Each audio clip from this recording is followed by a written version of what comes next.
지금 당장 한국을 막으시오. 지금 전 세계 자원시장이 그야말로 발칵 뒤집혔습니다.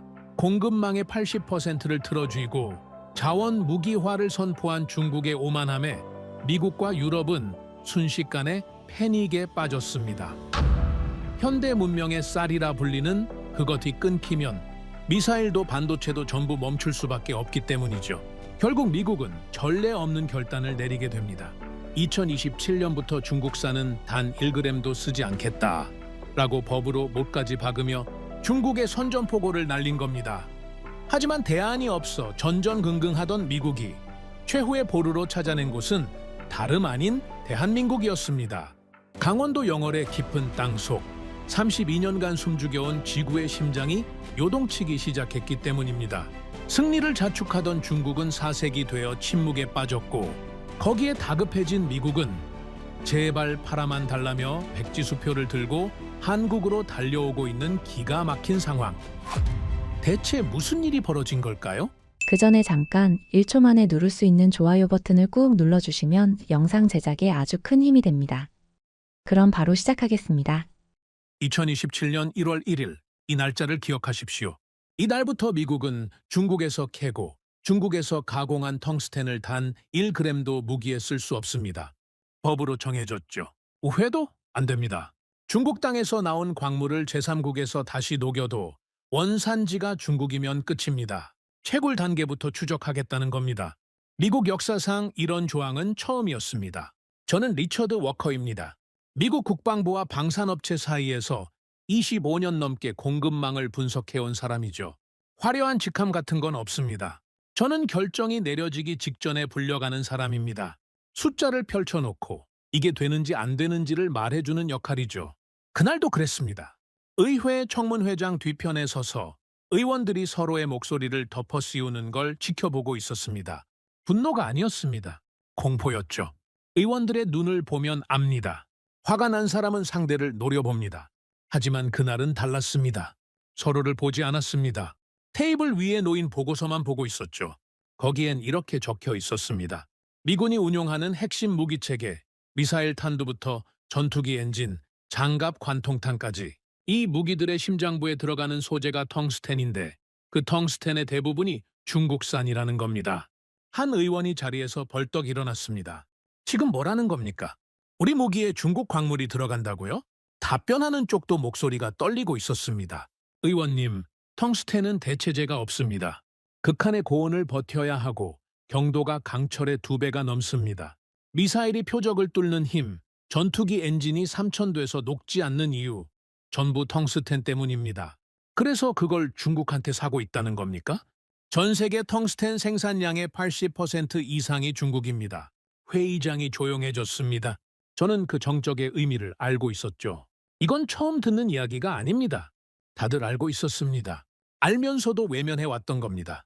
값이 쌌으니까요. 빨랐으니까요. 중국은 언제나 원하는 양을 원하는 시간에 넣어줬습니다. 20년 넘게 그래왔죠. 그런데 왜 갑자기 공포가 터진 걸까요? 이유는 단순합니다. 미국은 이미 한 번 당한 적이 있기 때문입니다. 2010년 중국이 히토류 수출을 틀어막았을 때를 기억하십니까? 히토류라는 건 스마트폰, 전기차, 미사일 유도 장치, 스텔스 전투기에 들어가는 핵심 소재입니다. 그런데 이 히토류도 전 세계 생산의 대부분을 중국이 쥐고 있었죠. 2010년 중국은 일본과 영토 분쟁이 벌어지자 히토류 수출을 갑자기 중단했습니다. 그때 무슨 일이 벌어졌는지 아십니까? 가격이 하루아침에 10배, 20배로 뛰었습니다. 미국과 일본, 유럽의 첨단 산업이 동시에 흔들렸죠. 군수 공장도 예외가 아니었습니다. 미 국방부 내부에서는 긴급 보고서가 쏟아졌고 워싱턴은 발칵 뒤집어졌습니다. 중국이 자원을 무기로 쓸 수 있다는 걸 온 세계가 목격한 순간이었죠. 저도 그 현장에 있었습니다. 그때 저는 국방부 자문역으로 불려갔습니다. 상황실 분위기는 전쟁 직전 같았죠. 한 장성이 저한테 이렇게 물었습니다. 워커, 비축부는 얼마나 버틸 수 있나? 현재 소모 속도라면 18개월입니다. 18개월이면 어떻게 되는 건가? 생산이 멈춥니다. 장성의 얼굴이 굳어졌습니다. 군인이 두려워하는 건 적의 미사일이 아닙니다. 자기 미사일이 만들어지지 않는 상황이죠. 그게 현실로 다가온 겁니다. 그때는 다행히 중국이 수출 통제를 풀었습니다. 국제적 압박도 있었고 중국 내부 사정도 있었죠. 하지만 교훈은 명확했습니다. 중국은 언제든 다시 잠글 수 있다. 그리고 다음번에는 풀지 않을 수도 있다. 히토류 사태는 경고였습니다. 그런데 미국은 그 경고를 흘려보냈습니다. 왜냐고요? 다시 싸졌으니까요. 중국이 수출을 재개하니까 가격이 원래대로 돌아왔습니다. 방산업체들은 안도했죠. 정치인들도 잊어버렸습니다. 저만 잊지 못했습니다. 아니, 저처럼 숫자를 보는 사람들은 전부 알고 있었습니다. 이건 끝난 게 아니라 미뤄진 거라는 걸요. 그리고 그 미뤄진 위기가 텅스텐으로 돌아온 겁니다. 히토류보다 더 심각한 형태로요. 히토류는 그래도 대체 기술을 연구할 여지가 있었습니다. 하지만 텅스텐은 다릅니다. 미사일 탄두가 표적을 관통하려면 텅스텐이 필요합니다. 전투기 엔진이 극한의 온도를 버티려면 텅스텐이 필요합니다. 장갑차의 방어판, 잠수함의 핵심 부품, 전부 텅스텐 없이는 만들 수 없죠. 대체제가 없다는 건 협상의 여지도 없다는 뜻입니다. 청문회장에서 또 다른 의원이 소리쳤습니다. 히토류 때 당하고도 정신을 못 차렸단 말입니까? 똑같은 실수를 또 반복하고 있었다는 겁니까? 아무도 대답하지 못했습니다. 대답할 수 없었죠. 사실이니까요. 저는 뒤편에서 그 광경을 지켜보면서 생각했습니다. 이건 실수가 아닙니다. 구조입니다. 미국은 20년 넘게 값싼 중국산 광물에 기대서 무기를 만들어 왔습니다. 그게 변했으니까요. 그게 효율적이었으니까요. 하지만 효율은 평화로울 때나 미덕이죠. 전쟁이 나면 효율이 아니라 생존입니다. 그날 의회는 결단을 내렸습니다. 2027년 1월 1일부로 중국과 러시아, 이란, 북한에서 채굴되거나 가공된 텅스텐에 미국 방산 사용을 전면 금지한다. 국방수권법, 줄여서 NDAA에 이 조항이 박혔습니다. 법이 통과되는 순간 회의장은 오히려 더 조용해졌습니다. 박수는 없었죠. 당연합니다. 이건 승리가 아니니까요. 이건 시한폭탄의 타이머를 눌러버린 겁니다. 2027년까지 중국산 텅스텐을 대체할 공급원을 찾지 못하면 미군의 무기 생산은 스스로 멈춥니다. 적이 공격해서가 아닙니다. 재료가 없어서 멈추는 겁니다. 저는 그날 밤 호텔방에 돌아와서 노트북을 펼쳤습니다. 세계 텅스텐 생산 지도를 띄워놓고 한참을 들여다봤죠. 중국을 빼면 뭐가 남는가? 러시아, 당연히 안 됩니다. 북한, 논했죠. 그 외 나라들은 물량이 턱없이 부족하거나 품질이 안 되거나 채굴 인프라 자체가 없었습니다. 지도 위에 공백만 남았습니다. 그 공백을 보면서 저는 처음으로 계산이 아닌 두려움을 느꼈습니다. 이건 정책의 문제가 아닙니다. 이건 미국이라는 나라가 스스로를 지킬 수 있느냐의 문제였죠. 그런데 며칠 뒤 회의 하나가 잡혔습니다. 실무자급 비공개 회의였죠. 거기서 누군가 한 장의 자료를 꺼냈습니다. 저도 처음 보는 자료였습니다. 아시아에 하나 있습니다. 매장량이 상당한 텅스텐 광산이요. 저는 반사적으로 물었죠. 어디요? 한국입니다. 솔직히 말씀드리겠습니다. 저는 그 순간 웃을 뻔했습니다. 한국이라고요. 저는 그 단어를 듣고 잠시 멈췄습니다. 웃지는 않았습니다. 하지만 진지하게 받아들이지도 않았죠. 25년간 자원 공급망을 분석해온 사람의 머릿속에 한국이라는 나라는 특정한 칸에 들어가 있었습니다. 반도체, 자동차, 조선, 방산. 만드는 건 잘하는 나라죠. 하지만 자원을 캐는 나라는 아니었습니다. 적어도 제가 알고 있던 한국은 그랬습니다. 자료를 꺼낸 실무자의 이름은 기억나지 않습니다. 30대 초반쯤으로 보이는 젊은 분석관이었죠. 회의실에서 가장 직급이 낮은 사람이었을 겁니다. 그가 조심스럽게 말을 이었습니다. 강원도 영월이라는 지역에 텅스텐 광산이 하나 있습니다. 이름은 상동광산입니다. 매장량은 추정 5천만 톤입니다. 회의실 공기가 미묘하게 바뀌었습니다. 5천만 톤이라는 숫자는 그 자리에 있던 누구도 무시할 수 없는 규모였죠. 하지만 저는 바로 질문을 던졌습니다. 지금 가동 중인 겁니까? 아닙니다. 폐광 상태입니다. 그 한마디에 관심이 반쯤 식었습니다. 매장량이 아무리 많아도 캐지 못하면 의미가 없으니까요. 폐광이라는 건 시설이 멈춰 있다는 뜻이고 시설이 멈춰 있다는 건 다시 돌리는데 시간과 돈이 필요하다는 뜻입니다. 그런데 우리한테 시간이 어디 있었습니까? 2027년까지 1년도 차에 남지 않은 상황이었죠. 저는 그 자리에서 더 이상 질문하지 않았습니다. 한국 이야기는 거기서 끝나는 줄 알았죠. 회의가 끝나고 사람들이 하나둘 나갔습니다. 저도 나가려다가 문 앞에서 멈췄습니다. 아까 그 실무자가 자료를 정리하고 있었거든요. 저는 돌아서서 물었습니다. 그 광산 자료 좀 더 있습니까? 있습니다. 보내주십시오. 왜 그랬을까요? 솔직히 말하면 다른 게 없었기 때문입니다. 중국을 뺀 세계 텅스텐 지도는 처참했습니다. 제가 그날 밤 호텔에서 봤던 그 지도 말입니다. 한번 설명드리겠습니다. 이 지도가 얼마나 절망적이었는지를요. 전 세계 텅스텐 생산에서 중국이 차지하는 비중은 80%가 넘습니다. 단순히 많이 캐는 수준이 아니죠. 중국은 채굴부터 가공, 정련, 최종 제품화까지 전 과정을 장악하고 있었습니다. 원석을 캐는 것만으로는 무기를 만들 수 없습니다.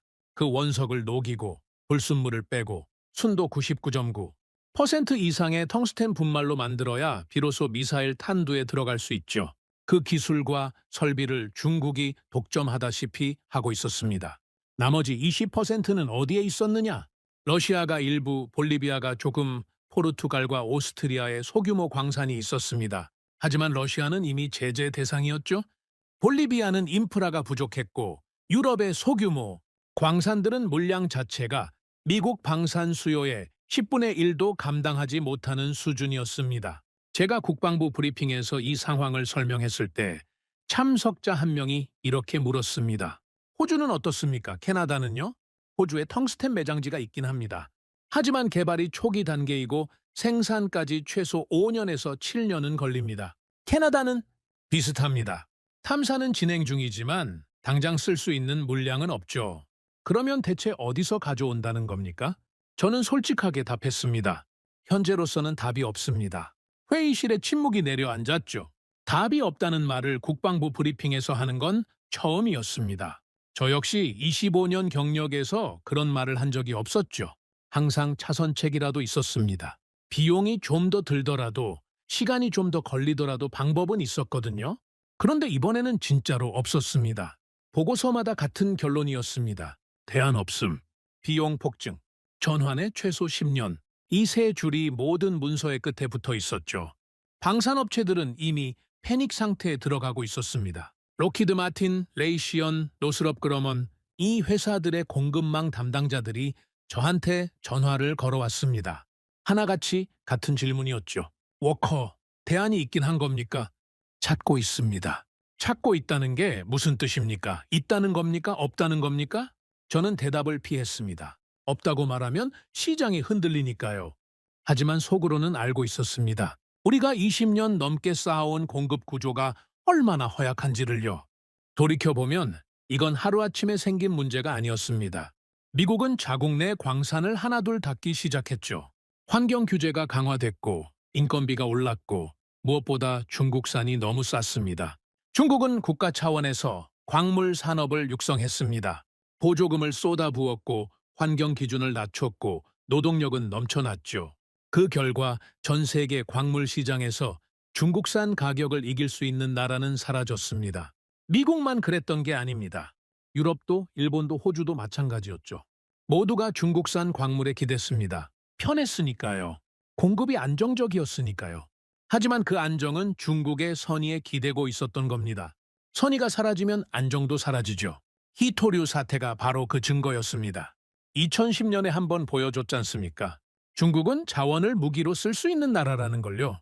그때 정신을 차렸어야 했습니다. 하지만 인간은 위기가 지나면 잊어버리는 존재입니다.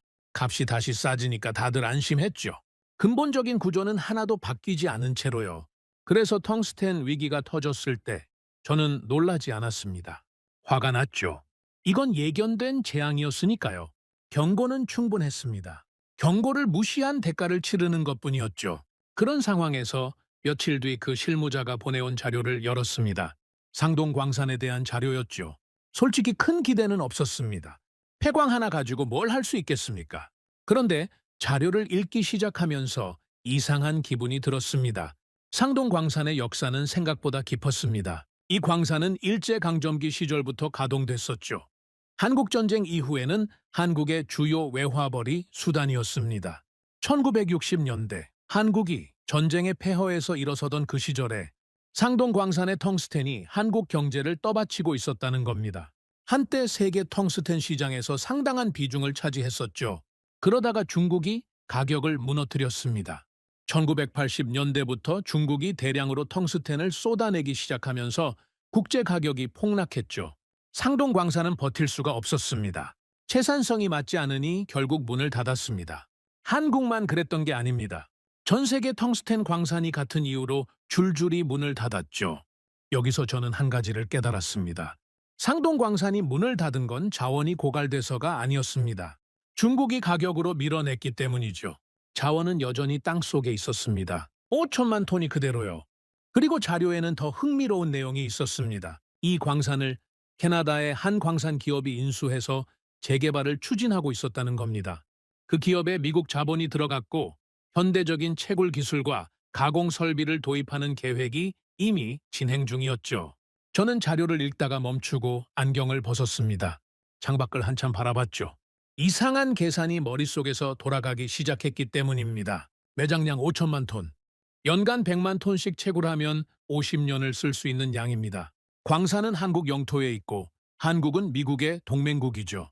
정치적 리스크는 중국과 비교할 수 없을 만큼 낮습니다. 게다가 한국은 이미 세계적인 방산 강국이고 반도체 제조 강국이고 텅스텐을 실제로 써야 하는 산업이 국내에 있는 나라입니다. 잠깐, 이 조합이 맞는 겁니까? 자원이 있고 동맹이고 기술이 있고 수요까지 있다고요. 저는 노트북을 닫고 전화기를 들었습니다. 국방부 쪽 아는 사람한테 전화를 걸었죠. 한국 영월에 있는 텅스텐 광산 상동이라는 곳 알고 있습니까? 들어는 봤습니다. 자료를 더 모아줄 수 있습니까? 왜요? 관심 있는 겁니까? 저는 잠시 뜸을 들였습니다. 관심이 있느냐고요? 솔직히 아직 모르겠었습니다. 하지만 한 가지는 확실했죠. 이 지도 위에 공백만 남은 상황에서 처음으로 뭔가가 찍혔다는 겁니다. 아주 작은 점 하나. 한반도 강원도 영월이라는 곳에요. 관심이 아닙니다. 확인이 필요한 겁니다. 전화를 끊고 나서 저는 다시 자료를 펼쳤습니다. 그리고 이번에는 처음부터 다시 읽었죠. 천천히 숫자 하나하나를 짚어가면서요. 그때까지도 저는 한국을 믿지 않았습니다. 믿는다는 건 사치였죠. 하지만 무시할 수도 없었습니다. 숫자가 허락하지 않았으니까요. 25년간 공급망을 분석해오면서 배운 게 하나 있습니다. 감정은 거짓말을 합니다. 하지만 숫자는 거짓말을 하지 않죠. 그 숫자들이 처음으로 한국을 가리키고 있었습니다. 자료를 다시 펼친 그 밤부터 저는 상동 광산을 파기 시작했습니다. 파낸다는 건 비유가 아닙니다. 말 그대로 이 광산에 대해 찾을 수 있는 모든 것을 끌어모았죠. 지질 보고서, 채굴 이력, 소유권 변동 기록, 인프라 현황, 주변 산업 생태계까지 25년간 공급망을 분석해온 방식 그대로 감정을 빼고 숫자만 놓고 봤습니다. 그런데 파면 팔수록 이상한 일이 벌어졌습니다. 부정적인 결론이 나와야 편했을 겁니다. 폐광은 폐광이고 한국은 자원국이 아니니까 여기서 끝내자. 그렇게 정리하고 싶었죠. 그런데 숫자가 저를 놔주지 않았습니다. 먼저 소유 구조부터 설명드리겠습니다. 이 부분이 꽤 복잡합니다. 상동 광산은 한국 땅에 있습니다. 강원도 영월군이죠. 하지만 이 광산의 채굴권은 한국 기업이 갖고 있지 않았습니다. 캐나다의 한 광산 개발 기업이 인수했죠. 그리고 그 캐나다 기업에 미국 자본이 유입되면서 사실상 미국 쪽 영향력이 상당히 커진 구조였습니다. 한국 땅에 있는 광산을 캐나다 기업이 소유하고 미국 돈이 들어가 있다. 처음 이 구조를 봤을 때 저는 복잡하다고 생각했습니다. 하지만 곰곰이 따져보니까 오히려 이게 유리한 구조였죠. 왜냐고요? 미국 입장에서 생각해 보십시오. 공급망의 핵심은 통제 가능성입니다. 아무리 좋은 자원이 있어도 우리가 손을 뻗을 수 없는 곳에 있으면 소용이 없죠. 그런데 상동 광산은 동맹국 영토에 있고 개발 주체에 미국 자본이 들어가 있으니까 접근성과 영향력이 동시에 확보되는 겁니다. 물론 이건 미국 쪽 계산이고 한국 입장에서는 다른 생각이 있을 수 있습니다. 자기 땅의 자원을 외국 기업이 캐가는 구조니까요. 하지만 저는 그때 한국의 입장을 생각할 여유가 없었습니다. 솔직히 관심도 없었죠. 저한테 중요한 건 단 하나였습니다. 이 광산이 2027년까지 쓸 수 있느냐. 그것뿐이었습니다. 며칠 뒤 저는 관련 전문가 3명을 따로 만났습니다. 지질학자 1명, 광산 엔지니어 1명, 그리고 방산 원자재 전문 애널리스트 1명이었죠. 비공식 자리였습니다. 워싱턴 외곽의 한 호텔 회의실에서 만났는데 저는 상동 광산 자료를 테이블 위에 펼쳐놓고 단도직입적으로 물었습니다. 이 광산 됩니까 안 됩니까? 지질학자가 먼저 입을 열었습니다. 매장량은 의심할 여지가 없습니다. 5천만 톤이라는 수치는 과거 탐사 데이터와 최근 재조사 결과가 일치합니다. 텅스텐 함유량도 높은 편이고 광맥의 분포가 비교적 안정적이라 채굴 효율도 나쁘지 않을 겁니다. 폐광인데 다시 가동하는 데 시간이 얼마나 걸립니까? 광산 엔지니어가 답했죠. 이미 갱도가 뚫려 있습니다. 완전히 새로 시작하는 게 아니라 기존 갱도를 현대화하는 작업이니까 제로에서 시작하는 것과는 차원이 다릅니다. 설비 도입과 안전 시스템 구축에 시간이 걸리겠지만 다른 미개발 광산과 비교하면 훨씬 빠르죠. 구체적으로 다른 곳이 5년에서 7년 걸린다면 여기는 그보다 상당히 단축될 수 있습니다. 저는 세 번째 사람을 봤습니다. 방산 원자재 애널리스트였죠. 이 사람의 판단이 가장 중요했습니다. 매장량이 많고 빨리 캘 수 있어도 그게 방산 스펙에 맞지 않으면 의미가 없으니까요. 품질은 어떻습니까? 상동 광산의 텅스텐 원석은 품위가 높은 것으로 알려져 있습니다. 과거 생산 이력을 보면 국제시장에서 상당한 평가를 받았었죠. 물론 현재 상태에서 방산 규격에 맞는 최종 제품을 바로 뽑아낼 수 있느냐는 별개의 문제이지만 원석 자체의 질은 충분합니다.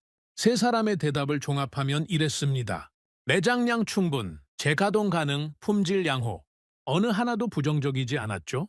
그런데 저는 여전히 확신이 없었습니다. 왜냐하면 숫자가 좋은 것과 실제로 되는 것은 전혀 다른 문제이기 때문입니다. 25년간 이 바닥에서 일하면서 보고서상으로는 완벽했는데 현장에서 무너진 사례를 수도 없이 봐왔죠. 광산이라는 건 특히 더 그렇습니다. 땅속의 일은 파봐야 아는 겁니다. 그래서 저는 한 가지를 더 조사했습니다. 한국이라는 나라 자체를요. 이 부분이 중요합니다. 광산은 단독으로 존재하지 않습니다. 그 광산이 위치한 나라의 산업 기반, 기술력, 인프라, 정치적 안정성까지 전부 봐야 하죠. 아프리카에도 텅스텐 매장지가 있습니다. 하지만 거기서 캐낸 원석을 바로 무기에 쓸 수 있는 수준으로 가공할 수 있는 나라는 몇 안 됩니다. 그런 관점에서 한국을 들여다보기 시작했을 때 저는 조금씩 놀라기 시작했습니다. 한국의 방위산업은 제가 생각했던 것보다 훨씬 앞서 있었습니다. K9 자주포, K2 전차, FAO 경공격기 이런 무기들이 국제시장에서 팔리고 있었죠. 폴란드, 호주, 사우디아라비아, 한국 무기를 사가는 나라들의 목록이 점점 길어지고 있었습니다. 단순히 조립해서 파는 수준이 아니었습니다. 설계부터 생산, 시험, 수출까지 전 과정을 자체적으로 해내는 완전한 방산 생태계가 갖춰져 있었죠. 그리고 반도체가 있었습니다. 텅스텐은 반도체 제조 공정에서도 핵심적으로 쓰입니다. 회로의 전극이나 배선 재료로 들어가죠. 한국은 삼성과 SK 하이닉스라는 세계 최정상급 반도체 기업을 보유하고 있었습니다. 이 말은 한국이 텅스텐을 캐기만 하는 게 아니라 직접 쓰는 나라라는 뜻이죠. 자원의 생산과 소비가 한 나라 안에서 동시에 이루어지는 구조. 이건 공급망 관점에서 대단히 이상적인 조건입니다. 여기에 조선, 자동차, 석유화학까지. 한국의 제조업 기반은 제가 알던 것보다 넓고 깊었습니다. 세계에서 가장 복잡한 공산품들을 동시에 만들어내는 나라였죠. 저는 책상에 앉아서 메모를 했습니다. 지금까지 검토한 대안 국가들의 목록 옆에 한국을 적어놓고 항목별로 비교해봤죠. 자원 매장량, 한국 5천만 톤으로 충분, 재가동 속도, 기존 갱도 활용으로 타 후보 대비 유리, 동맹 관계, 한미동맹, 정치적 리스크 최저 수준, 산업 기반, 방산, 반도체, 제조업 동시 보유, 기술력, 세계 최상위권, 인프라, 항만, 도로, 전력, 통신 완비. 비교표를 다 채우고 나서 저는 한참 동안 그걸 들여다봤습니다. 이상한 기분이었죠. 다른 나라들은 항목마다 빈칸이 있었습니다. 매장량은 있는데 인프라가 없거나 동맹이긴 한데 기술이 부족하거나 기술은 있는데 자원이 없거나 그런데 한국은 빈칸이 없었습니다. 솔직히 말씀드리면 그게 오히려 의심스러웠습니다. 너무 좋으면 뭔가 빠진 게 있는 법이거든요. 저는 일부러 약점을 찾으려고 했습니다. 한국의 약점이 뭘까? 지정학적 리스크, 그러니까 북한 문제가 있죠. 하지만 한미동맹 구조 안에서 그건 이미 관리되고 있는 리스크였습니다. 에너지 자급률이 낮다는 것도 약점이지만 텅스텐 채굴의 직접적 장애는 아니었죠. 찾으려고 해도 치명적인 결격 사유가 나오지 않았습니다. 그때 제 안에서 뭔가가 바뀌기 시작했습니다. 이건 믿음이 아니었습니다. 분석가의 직감이었죠. 25년간 수백 건의 공급망을 검토하면서 쌓인 감각 말입니다. 숫자가 어느 한쪽을 가리키기 시작하면 감정과 상관없이 따라가야 합니다. 그게 제가 살아남은 방식이었죠. 하지만 아직 넘어야 할 산이 있었습니다. 저 혼자 확신한다고 되는 게 아니니까요. 이걸 워싱턴에 가져가야 했습니다. 국방부에, 의회에, 방산업체에. 그리고 그 사람들은 저보다 훨씬 더 회의적이었죠. 며칠 뒤 저는 국방부 실무회의에서 상동 광산에 대한 예비 보고를 했습니다. 자료를 다 펼쳐놓고 설명을 마쳤을 때 맞은편에 앉은 국방부 차관보가 팔짱을 끼고 물었습니다. 워커, 솔직히 말해보시오. 당신이 이 광산을 직접 가봤습니까? 아닙니다. 현장도 안 가보고 이걸 테이블에 올리는 겁니까? 현장을 가봐야 하니까 올리는 겁니다. 서류상으로는 결격 사유를 찾지 못했습니다. 차관보가 안경을 벗고 테이블 위에 내려놓았습니다. 한국은 자원 수출국이 아닙니다. 한 번도 그런 적이 없어요. 이 광산이 과거에 잘 돌아갔다고 해서 지금도 된다는 보장이 어디 있습니까? 맞는 말이었습니다. 저도 같은 의문을 가지고 있었으니까요. 하지만 저는 이렇게 답했죠. 차관보님, 그러면 다른 대안이 있습니까? 잠시 침묵이 흘렀습니다. 보고서마다 대안 없음이라고 적혀 있습니다. 비용 폭증, 전환에 최소 10년. 우리한테 10년이 있습니까? 2027년까지 1년도 안 남았습니다. 차관보가 대답하지 않았습니다. 대답할 수 없었겠죠. 저도 같은 처지였으니까요. 우리 모두 궁지에 몰려 있었습니다. 그 궁지에서 처음으로 나타난 실마리가 한국이었던 겁니다. 저는 한국을 추천하는 게 아닙니다. 제가 말했습니다. 검증을 요청하는 겁니다. 지금 이 테이블 위에 다른 카드가 있으면 보여주십시오. 없으면 이 카드를 확인해야 합니다. 회의실이 다시 조용해졌습니다. 그리고 그 침묵이 사실상의 승인이었죠. 반대할 근거가 없었으니까요. 대안이 없는 상황에서 유일한 가능성을 무시할 수는 없는 법입니다. 회의가 끝나고 복도를 걸어 나오는데 뒤에서 누군가 저를 불렀습니다. 아까 그 차관보였죠. 워커. 예. 한 가지만 물어봅시다. 당신 진짜로 이게 된다고 생각하는 겁니까? 저는 솔직하게 답했습니다. 모르겠습니다. 하지만 안 된다는 증거도 아직 못 찾았습니다. 차관보가 고개를 한번 끄덕이고 돌아갔습니다. 그날 밤 저는 호텔 방에서 다시 세계 텅스텐 지도를 펼쳤습니다. 며칠 전까지만 해도 공백뿐이던 그 지도에 이제 작은 점 하나가 찍혀 있었죠. 강원도 영월, 상동 광산. 아직 그 점이 진짠지는 몰랐습니다. 직접 확인해 봐야 했죠. 하지만 한 가지는 분명했습니다. 이건 한국을 돕자는 이야기가 아니었습니다. 미국이 살아남기 위해 확인해야 하는 마지막 가능성이었죠. 저는 노트북을 닫고 불을 껐습니다. 어둠 속에서 생각했죠. 한국이라는 나라를 25년간 자원의 관점에서 한 번도 진지하게 본 적이 없었다는 사실을요. 반도체는 봤습니다. 자동차도 봤고 방산도 봤죠. 하지만 땅속에 뭐가 있는지는 한 번도 들여다보지 않았습니다. 어쩌면 미국만 그랬던 게 아닐 겁니다. 세계가 한국을 그렇게 봐왔죠. 만드는 나라, 수출하는 나라, 빠른 나라. 하지만 자원이 있는 나라라고는 아무도 생각하지 않았습니다. 한국 사람들조차 그렇게 생각하고 있을지 모르겠습니다. 그런데 그게 틀렸을 수도 있다는 겁니다. 5천만 톤의 텅스텐이 강원도 산속에 잠들어 있었으니까요. 아무도 거들떠보지 않는 사이에 조용히 그러나 확실하게 거기 있었습니다. 저는 그날 밤 잠이 오지 않았습니다. 기대 때문이 아니었죠. 이걸 확인하러 가야 한다는 무게감 때문이었습니다. 만약 이 광산이 진짜라면 판이 바뀝니다. 하지만 만약 현장에 가서 숫자가 거짓이었다는 걸 확인하게 된다면 우리한테는 더 이상 남은 카드가 없었습니다. 어느 쪽이든 이제 한국을 무시할 수는 없게 됐습니다. 상동 광산 자료를 테이블에 올린 다음 날부터 저는 사면촉에 몰렸습니다. 워싱턴이라는 곳이 원래 그렇죠. 새로운 카드가 올라오면 그걸 지지하는 사람보다 깎아내리는 사람이 먼저 움직입니다. 그리고 이번에는 그 칼끝이 저를 향하고 있었습니다. 첫 번째 공격은 국방부 공급망 검토위원회에서 날아왔습니다. 회의 시작도 전에 수석 분석관 데이비스가 복대서 저를 잡았죠. 커피 한 잔을 들고 서 있던 저한테 다짜고짜 이렇게 말했습니다. 워커 한국 이야기는 접으시오. 이유가 뭡니까? 한국은 자원 강국이 아닙니다. 한 번도 그랬던 적이 없어요. 매장량 5천만 톤이 나와 있는데 그게 판타지라는 겁니까? 데이비스가 커피를 한 모금 마시고 저를 똑바로 봤습니다. 워커 당신 경력이 몇 년입니까? 25년입니다. 그 25년 동안 한국을 자원 공급국으로 검토한 적이 있습니까? 없습니다. 나도 없소. 이 건물에 있는 사람 중에 아무도 없을 겁니다. 거기엔 이유가 있는 거 아닙니까?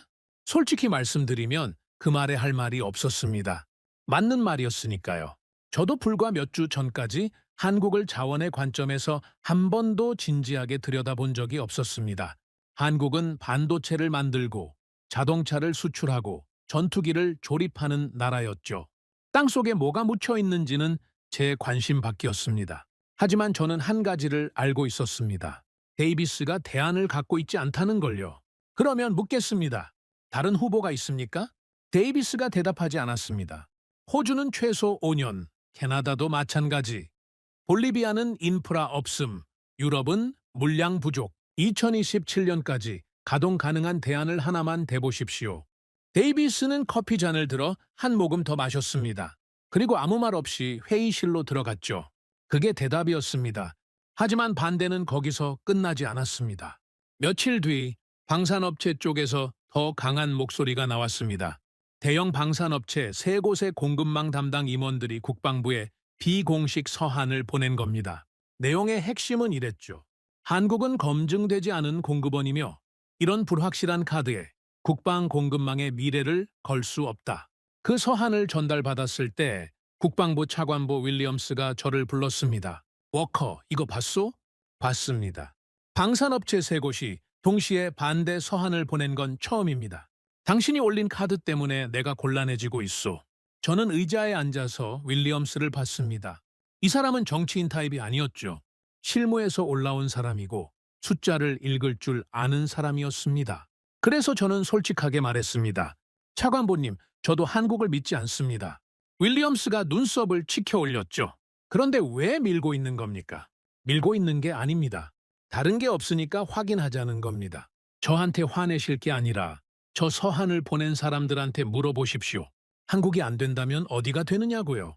윌리엄스가 서한을 테이블 위에 내려놓으며 한숨을 쉬었습니다. 물어봤소. 답이 없더군. 그러니까 제가 이 카드를 올린 겁니다. 이런 공방이 계속되는 동안 저 역시 내면의 싸움을 하고 있었습니다. 남들 앞에서는 논리적으로 반박했지만 혼자 있을 때는 똑같은 의문이 머릿속을 맴돌았죠. 정말 되는 건가? 한국이라는 나라가 자원 공급국 역할을 해낼 수 있는 건가? 과거에 잘 됐다고 해서 지금도 된다는 보장이 어디 있나? 25년간 이 바닥에서 일하면서 배운 게 있습니다. 보고서상으로 완벽한 건 현장에서 무너지기 쉽다는 거죠. 광산이라는 건 특히 더 그렇습니다. 땅 속의 일은 파봐야 아는 겁니다. 서류의 숫자와 현실의 숫자는 전혀 다를 수 있죠. 그래서 저는 한국을 옹호하는 대신 가장 혹독하게 의심하기로 했습니다. 제가 직접 약점을 찾아내겠다는 태도로 임한 거죠. 약점을 찾아도 결론이 바뀌지 않는다면 그때 비로소 다음 단계로 갈 수 있으니까요. 그 즈음 상황을 완전히 뒤집어 놓은 사건이 하나 터졌습니다. 국방부에서 안보 시뮬레이션을 돌렸습니다. 정기적으로 하는 겁니다. 특정 상황을 가정하고 그 상황이 벌어졌을 때 미군의 전력 유지가 가능한지를 테스트하죠. 이번 시나리오는 단순했습니다. 중국이 텅스텐 수출을 전면 중단한다. 러시아, 북한도 동시 차단. 이 조건에서 미군과 동맹국 전력이 얼마나 버틸 수 있는가? 시뮬레이션이 돌아가는 동안 회의실은 조용했습니다. 화면에 수치들이 하나씩 떠오르고 그래프가 그려지고 경고등이 하나씩 켜졌죠. 저는 팔짱을 끼고 지켜보고 있었습니다. 결과가 나왔을 때 회의실 공기가 얼어붙었습니다. 비축분으로 2년을 넘기기 어렵다는 결론이었죠. 그 이후에는 미사일 생산 중단, 전투기 엔진 교체 지연, 장갑 관통탄 재고 고갈, 빨간 경고등이 줄줄이 켜지는 화면을 보면서 아무도 말을 하지 않았습니다. 그런데 제가 주목한 건 그 다음이었습니다. 시뮬레이션에는 동맹국 전력도 포함돼 있었거든요. 화면 한쪽에 한국군 현황이 떠 있었습니다. 한국 방산도 똑같이 멈추는 것으로 나왔죠. 한국이 만드는 미사일, 포탄, 장갑 부품, 전부 텅스텐이 필요한 것들입니다. 시뮬레이션 담당자가 결과를 설명하는데 한 참석자가 끼어들었습니다. 잠깐, 한국도 멈춘다는 겁니까? 네. 한국 방산 역시 텅스텐 공급의 상당 부분을 중국에 의존하고 있습니다. 한국이 멈추면 어떻게 됩니까? 그 질문에 회의실이 다시 조용해졌습니다. 저는 그 침묵의 무게를 느끼고 있었죠. 한국이 멈추면 어떻게 되느냐고요. 이건 단순한 질문이 아니었습니다. 한국은 미국의 무기를 사는 나라가 아닙니다. 아니, 사기도 하지만 그게 전부가 아니죠. 한국은 동북아시아에서 미군 전력의 전방축입니다. 주한미군이 주둔하고 있고 한미연합사령부가 작전을 통제하고 유사시 한국의 방산 생산력은 전쟁 지속 능력에 직결됩니다. 한국군이 흔들리면 동북아 전선이 불안해지고 동북아가 불안해지면 미국의 인도태평양 전략 전체가 흔들리죠. 제가 입을 열었습니다. 한국이 멈추면 전선이 흔들립니다. 모든 시선이 저한테 쏠렸죠. 한국은 정서적 동맹이 아닙니다. 전략적 기반입니다. 한국 방산이 멈추면 한국군 전력이 저하되고 한국군이 저하되면 동북아 억지력의 구멍이 뚫립니다. 이건 한국만의 문제가 아닙니다. 윌리엄스 차관보가 저를 봤습니다. 워커, 그래서 결론이 뭡니까? 상동 광산이 가동되면 한국 땅에서 텅스텐이 나옵니다. 전략 광물의 자국 수요, 우선 공급은 기본 관행이죠. 한국 방산은 외부 의존 없이 텅스텐을 확보할 수 있게 됩니다. 중국이 수출을 막아도 한국은 멈추지 않습니다. 한국이 멈추지 않으면 전선이 유지됩니다. 미국이 부담해야 할 전방 리스크가 줄어들죠. 이건 한국을 돕자는 이야기가 아닙니다. 우리 전략의 빈틈을 메우는 겁니다. 회의실에 긴 침묵이 흘렀습니다. 그리고 그 침묵 속에서 사람들의 표정이 바뀌는 걸 봤죠. 반대하던 사람들이 갑자기 찬성으로 돌아선 건 아닙니다. 그렇게 단순하지 않습니다. 하지만 메모를 하기 시작했습니다. 전에는 한국 이야기가 나오면 고개를 저었던 사람들이 이제는 펜을 들었죠. 시뮬레이션이 보여준 건 단순한 숫자가 아니었습니다. 구조였죠. 중국산 텅스텐에 기대고 있는 공급망은 미국만 무너뜨리는 게 아니라 동맹 전체를 무너뜨린다는 구조. 그리고 상동광산은 그 구조의 약점을 정확히 메울 수 있는 위치에 있었습니다. 회의가 끝나고 복도를 걸어 나오는데 뒤에서 누군가 발걸음 소리가 들렸습니다. 윌리엄스 차관보였죠. 워커, 아까 방산업체 서한 이야기 했잖소. 네, 오늘 시뮬레이션 결과를 그쪽에 보내겠소. 그러면 서한 쓴 사람들도 좀 조용해질 거요. 저는 놀랐습니다. 윌리엄스가 공식적으로 한국 쪽에 무게를 실어준 건 이때가 처음이었으니까요. 감사합니다. 고마워할 것 없소. 대안이 없으니까 확인은 해봐야 하는 거 아닙니까? 당신 말대로 윌리엄스가 돌아가고 저는 복도 창가에 서서 한참을 생각했습니다. 25년간 이 일을 해오면서 배운 게 있습니다. 워싱턴에서 어떤 결정이 내려지려면 세 가지가 필요합니다. 논리, 숫자, 그리고 공포. 논리만으로는 아무도 움직이지 않습니다. 숫자를 보여줘도 반은 의심하죠. 하지만 공포가 더해지면 움직입니다. 사람은 이익을 위해서는 천천히 움직이지만 손실을 피하기 위해서는 빠르게 움직이는 존재니까요. 시뮬레이션이 보여준 건 바로 그 공포였습니다. 미국이 멈추고 한국이 멈추고 전선이 흔들리는 공포. 이 공포 앞에서 한국은 자원국이 아니라는 고정관념은 힘을 잃기 시작했죠. 하지만 저는 아직 확신이라는 단어를 쓸 수 없었습니다. 확신은 사치입니다. 이 바닥에서는 최악의 시나리오를 먼저 계산하는 사람이 살아남죠. 저는 여전히 한국을 의심하고 있었습니다. 다만 그 의심이 방향을 바꿨을 뿐입니다. 처음에는 한국이 안 될 거라는 방향의 의심이었죠. 지금은 반대였습니다. 혹시 진짜 되는 건 아닌가? 우리가 20년 넘게 놓치고 있었던 카드가 바로 여기 있었던 건 아닌가? 그런 방향의 의심이 커지고 있었습니다. 그날 밤 호텔 방에서 저는 노트 한 장을 꺼내 이렇게 적었습니다. 한국을 옹호하지 마라. 가장 냉정하게 검증해라. 그래도 답이 한국이면 그때 움직여라. 그리고 그 아래에 한 줄을 더 적었죠. 전쟁은 가장 약한 공급망을 공격한다. 펜을 내려놓고 창밖을 봤습니다. 워싱턴의 밤이었죠. 어딘가에서 한국의 강원도 영월은 낮을 거라는 생각이 스쳤습니다. 그 산속에 5천만 톤의 텅스텐이 조용히 잠들어 있겠죠. 아무도 거들떠보지 않는 사이에 세상이 간절히 필요로 하는 것을 품은 채로요. 아직 그 광산이 진짜 답인지는 몰랐습니다. 하지만 한 가지는 확실해지고 있었죠. 이건 한국을 돕자는 이야기가 아니었습니다. 미국이 살기 위해, 동맹이 버티기 위해 반드시 확인해야 하는 카드였습니다. 그리고 그 카드의 진짜 가치를 확인하려면 이제 숫자만으로는 부족했습니다. 더 깊이 들어가야 했죠. 더 깊이 들어가야 한다는 건 알고 있었습니다. 서류상 검증은 끝났죠. 시뮬레이션도 돌렸고 반대파의 논리도 하나씩 무너뜨렸습니다. 하지만 여전히 빈칸이 하나 남아 있었죠. 이 광산이 실제로 돌아가느냐, 서류의 숫자와 현실의 숫자가 일치하느냐, 그걸 확인하지 않으면 아무리 좋은 논리도 종이 위의 이야기일 뿐입니다. 국방부에서 기술실사단을 꾸렸습니다. 비공식이었죠. 공식적으로 움직이면 정치적 잡음이 너무 크니까요. 지질 전문가 2명, 광산 엔지니어 1명, 방산 원자재 분석관 1명, 그리고 저 5명이었습니다. 목적은 단 하나, 상동 광산의 현재 상태와 재가동 가능성을 직접 확인하는 것이었죠.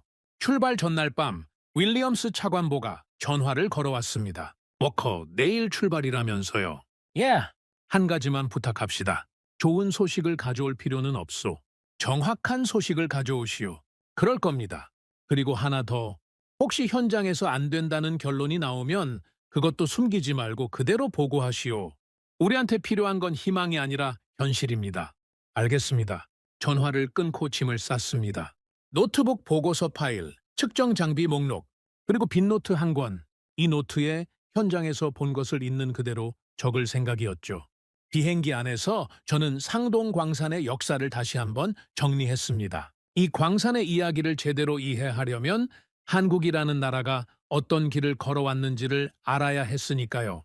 상동 광산이 처음 개발된 건 일제강점기 시절이었습니다. 일본이 한국의 자원을 수탈하던 시기에 이 광산의 텅스텐이 발견됐죠. 전쟁이 끝나고 한국이 독립한 뒤에도 이 광산은 계속 돌아갔습니다. 한국전쟁 이후 폐허가 된 나라에서 상동 광산의 텅스텐은 몇 안 되는 외화벌이 수단이었죠. 1950년대, 1960년대 한국이 맨손으로 나라를 다시 세우던 그 시절에 이 광산이 경제의 버팀목 역할을 했다는 겁니다. 한때 세계 텅스텐 시장에서 상당한 비중을 차지했었죠. 한국이 자원 수출국이었던 시절이 실제로 있었습니다. 지금은 아무도 기억하지 못하지만요. 그러다가 중국이 등장했습니다. 1980년대부터 중국이 국가 차원에서 텅스텐을 대량 생산하기 시작하면서 국제 가격이 폭락했죠. 중국은 보조금을 쏟아부었고 인건비는 바닥이었고 환경 규제는 없다시피 했습니다. 이 가격을 이길 수 있는 광산은 세계 어디에도 없었죠. 상동 광산도 예외가 아니었습니다. 채산성이 무너지면서 결국 문을 닫았습니다. 하지만 여기서 중요한 게 있습니다. 상동 광산은 자원이 고갈돼서 문을 닫은 게 아니었습니다. 중국이 가격으로 밀어낸 거죠. 텅스텐은 여전히 땅 속에 있었습니다. 5천만 톤이 그대로요. 마치 잠든 것처럼 누군가 다시 깨워줄 때를 기다리고 있었던 겁니다. 이 이야기를 정리하면서 저는 묘한 감정을 느꼈습니다. 한 나라를 살렸던 자원이 그 나라가 충분히 성장한 뒤에 잊혀지고 수십 년이 지나서 전혀 다른 이유로 다시 필요해진 거죠. 역사가 한 바퀴를 도는 느낌이었습니다. 현장에 도착한 건 이른 아침이었습니다. 강원도 영월. 산이 깊었죠. 서울에서 차로 몇 시간을 달려온 길이었는데 도시의 소음이 사라지고 산과 계곡만 남은 풍경이 펼쳐졌습니다. 이런 곳에 미국 국방의 미래가 달린 광산이 있다는 게 현실감이 없었죠. 광산 입구에서 현지 관계자가 우리를 맞았습니다. 캐나다 기업 쪽 엔지니어와 한국인 지질 전문가가 함께 나와 있었죠. 현장 브리핑이 시작됐습니다. 현재 갱도 상태는 어떻습니까? 우리 팀의 광산 엔지니어 톰슨이 먼저 물었죠. 기존 갱도의 주요 구간은 보존 상태가 양호합니다. 물론 수십 년간 방치된 구간도 있어서 보강 작업이 필요하지만 완전히 새로 뚫는 것과는 차원이 다르죠. 직접 들어가 볼 수 있습니까? 준비되어 있습니다. 갱도 안으로 들어갔습니다. 헬멧을 쓰고 안전등을 켜고 좁은 통로를 따라 걸었죠. 공기가 차갑고 습했습니다. 벽면에서 물이 조금씩 새우며 나오고 있었고 오래된 지지대가 군데군데 보였습니다. 수십 년 전 한국 광부들이 맨손으로 뚫었을 이 통로를 걸으면서 저는 이상한 기분이 들었습니다. 지질 전문가 한 명이 벽면의 암석을 손전등으로 비추며 설명했습니다. 보이시죠? 이 광맥의 분포가 상당히 안정적입니다. 텅스텐 함유량도 높은 편이고 광채의 연속성이 좋아서 채굴 효율이 나쁘지 않을 겁니다. 톰슨이 벽면을 직접 만져보며 물었죠. 품위는 어느 정도로 보십니까? 과거 채굴 데이터와 최근 시추 결과를 종합하면 국제시장 기준으로 상위권입니다. 방산 규격 가공을 위한 원석 품질로는 충분하고도 남죠. 저는 뒤에서 그 대화를 들으며 노트에 기록했습니다. 품위 양호, 광맥 안정, 연속성 확인. 한 줄 한 줄 적어 나가면서 마음 한쪽이 묘하게 무거워지는 걸 느꼈죠. 왜냐하면 나쁜 소식이 안 나오고 있었으니까요. 저는 약점을 찾으러 온 사람이었습니다. 그런데 약점이 보이지 않았습니다. 갱도에서 나온 뒤 지상시설을 둘러봤습니다. 가공설비 설치 예정 부지, 전력 공급 라인, 물류 동선. 캐나다 기업 쪽 엔지니어가 설명을 이어갔죠. 가공시설은 현대화된 설계로 새로 짓습니다. 기존 갱도와 연결해서 원석 이동 동선을 최소화하는 구조죠. 전력은 인근 계통에서 끌어올 수 있고 도로망도 이미 있습니다. 완전 가동까지 예상 시일은 다른 미개발 광산이 5년에서 7년 걸리는 것에 비하면 상당히 단축됩니다. 기존 갱도가 있다는 게 결정적인 이점이죠. 톰슨이 저를 돌아보며 작은 목소리로 말했습니다. 워커, 솔직히 놀랍습니다. 폐광이라고 해서 훨씬 열악한 상태를 예상했는데 기반이 생각보다 탄탄합니다. 저는 고개만 끄덕였습니다. 아직 말을 아끼고 싶었거든요. 감탄은 나중에 해도 됩니다. 지금은 빈틈을 찾는 게 우선이었죠. 그날 저녁 숙소에서 팀원들과 함께 검토 회의를 했습니다. 각자 전문 분야별로 소견을 내놓는 자리였죠. 지질 전문가 2명의 의견이 먼저 나왔습니다. 매장량은 보고서 수치와 일치합니다. 과장이 아닙니다. 광맥의 질도 확인했습니다. 이 정도 품이면 정년 후 방산 규격 충족에 문제가 없을 겁니다. 톰슨도 동의했죠. 갱도 상태는 예상보다 양호합니다. 보강이 필요한 구간이 있지만 구조적 결함은 아닙니다. 현대화 작업을 진행하면 가동이 가능합니다. 방산 원자재 분석관이 마지막으로 입을 열었습니다. 품질, 물량, 속도. 이 세 가지를 동시에 충족하는 대안을 지금까지 본 적이 없습니다. 솔직히 말하면 이건 예상 밖입니다. 네 사람의 소견을 다 듣고 나서 저는 한참 동안 말이 없었습니다. 창밖으로 영월의 밤이 보였죠. 산 위에 별이 떠 있었습니다. 이 조용한 산골에 미국이 간절히 찾던 답이 묻혀 있었다는 게 아직도 실감이 나지 않았습니다. 한 가지만 더 확인하겠습니다. 제가 말했죠. 이 광산이 가동됐을 때 중국이 가격을 흔들면 어떻게 됩니까? 과거에도 중국이 텅스텐 가격을 폭락시켜서 전 세계 광산을 죽인 전례가 있습니다. 똑같은 일이 반복되지 않는다고 장담할 수 있습니까? 분석관이 고개를 끄덕이며 답했습니다. 그래서 장기 오프테이크 계약이 핵심입니다. 단순히 시장 가격에 사고 파는 구조가 아니라 일정 물량을 일정 기간 동안 합의된 가격 범위 내에서 공급하는 계약을 체결하는 겁니다. 이렇게 되면 중국이 가격을 아무리 흔들어도 이 광산의 채산성은 유지됩니다. 가격 무기화를 원천 차단하는 구조라는 겁니까? 정확합니다. 장기 계약은 가격을 고정하는 게 아니라 가격 변동의 충격을 흡수하는 장치죠. 중국의 가장 강력한 무기가 가격 조작이었는데 그 무기를 무력화하는 겁니다. 저는 노트에 적었습니다. 장기 오프테이크, 가격 무기화 차단, 공급 안정성 확보, 그리고 그 옆에 밑줄을 그었죠. 이건 단순한 구매 계약이 아니다. 이건 방패다. 그날 밤 저는 혼자 숙소 밖으로 나갔습니다. 산 공기가 차갑고 맑았죠. 담배는 피우지 않지만 그날은 바깥 공기가 필요했습니다. 머릿속을 정리해야 했으니까요. 25년간 수백 건의 공급망을 분석하면서 이런 경우는 처음이었습니다. 약점을 찾으러 갔는데 약점이 나오지 않는 경우 말입니다. 물론 완벽한 건 없습니다. 리스크는 어디에나 있죠. 하지만 상동 광산의 리스크는 관리 가능한 수준이었습니다. 그리고 다른 모든 대안의 리스크보다 현저히 낮았죠. 중국에 계속 의존하는 리스크, 미개발 광산을 10년 걸려 키우는 리스크, 아예 대안 없이 2027년을 맞이하는 리스크. 이것들과 비교하면 상동광산은 압도적으로 나은 선택이었습니다. 그리고 한 가지 더 생각한 게 있었습니다. 한국이라는 나라의 산업 생태계 말입니다. 텅스텐은 캐기만 하면 되는 게 아닙니다. 캐낸 원석을 가공하고 정련하고 최종 제품으로 만들어야 비로소 쓸 수 있죠. 그런데 한국은 이미 그 산업 기반을 갖추고 있었습니다. 방산이 있고 반도체가 있고 첨단 제조업이 있죠. 텅스텐을 캐서 바로 쓸 수 있는 나라라는 뜻입니다. 자원의 생산과 소비가 한 나라 안에서 동시에 이루어지는 구조. 공급망 관점에서 이보다 이상적인 조건은 없습니다. 아프리카에도 텅스텐이 있습니다. 남미에도 있죠. 하지만 거기서 캐낸 원석을 무기에 쓸 수 있는 수준으로 가공할 역량을 가진 나라가 몇이나 됩니까? 한국은 그게 되는 나라였습니다. 자원이 있고 기술이 있고 산업이 있고 동맹이죠. 이 네 가지가 한 곳에 모여 있다는 건 우연이 아니라 그 나라가 쌓아온 역량의 결과입니다. 저는 산을 올려다보며 생각했습니다. 이 산 아래에 5천만 톤의 텅스텐이 잠들어 있고 이 나라에는 그걸 꺼내서 무기로 만들 수 있는 기술과 산업이 있다. 그리고 이 나라는 미국의 동맹이다. 데이터는 국기를 보지 않습니다. 저는 늘 그렇게 말해왔죠. 분석에 감정을 섞지 말라고, 국가의 이미지가 아니라 숫자를 보라고요. 그런데 이번에는 그 원칙을 지켰음에도 불구하고 결론이 한국을 가리키고 있었습니다. 감정을 뺐는데도 편견을 걷어냈는데도 숫자가 한국을 말하고 있었죠. 숙소로 돌아와서 윌리엄스 차관보에게 중간 보고 메일을 보냈습니다. 길게 쓰지 않았죠. 딱 3줄이었습니다. 현장 확인 완료. 서류상 수치와 현실 일치. 부정적 요소 미발견.